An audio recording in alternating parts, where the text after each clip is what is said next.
So let's have a conversation about handhelds. There's a lot of people out there who are denying that they exist.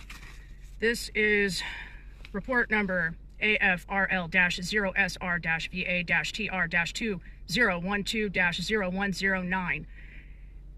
This is sponsoring and monitoring agencies by U.S. Air Force and AFRL, which is Air Force Research Lab.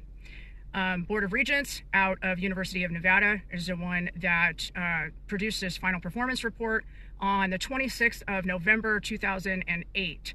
The title of this report is Non-Lethal Weapons, the Use of Radio Frequency / Microwave Energy for Stunning and Immobilization. The basic research initiative is geared ultimately towards developing the effects of non-lethal technologies to alter skeletal muscle contraction and or neural functions. It goes on to continue to describe the research project and what the findings and the end result was. Right here is a graph and pictures of the actual unit sitting on a desktop. Remember, this is in 2008 that this is an unclassified report, by the way, and it is unclassified, but it's not easy to find. I have attached the full 18-page report of how this is accomplished. I'm going to read just one. You guys can read all of it for yourselves if you want. So, photograph of exposure device mounted on inverted microscope. So it literally says a device mounted. We can see it clearly right here. Photograph of setup of assessing the effect of nanosecond electric pulses on high frequency intensity. So right there.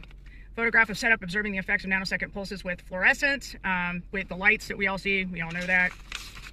Right here, figure 9. Photograph of waveguide-based exposure system for assessing radio frequency effects on skeletal muscular contraction left. And on the right is the radio frequency generating equipment.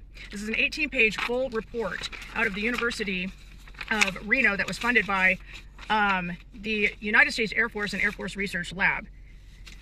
I don't know what more needs to be said about this, but the argument needs to end. These things exist, not only viewing them from my own personal experience as far as living out on base in the middle of the desert 27 years ago and seeing these operational, having special forces and Delta and other special ops confirm they use these regularly.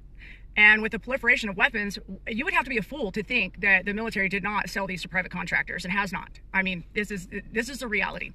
Now, the reason why certain organizations deny that these exist is because I'm gonna give them a benefit of the doubt, because I hope to God it's not the latter and there's an agenda behind it. Because I really, really, really support all of the work that all of you guys do in your own camps. But we have got to stop denying that these exist, and we've got to stop fighting each other on what's real and what's not. Because the bottom line is, all of you are right. This is a massive, huge program and weapon system that has been deployed. Space base, Vercator, a 5G tower, soon to be 6G, handhelds, nanotech, it's all there. All of it exists. Quit fighting and quit gaslighting each other into saying that our realities are not our own. We know what's happening. Now, TIs, I'm going to tell you right now, if you lose your shit and you go after a neighbor that you know is using one of these weapons, do you think they don't have a contingency plan for that? You're wrong. You will go to jail. So, no other organization is going to support that there are these weapons out there on the street, but in the hands of private contractors, of special operations officers, of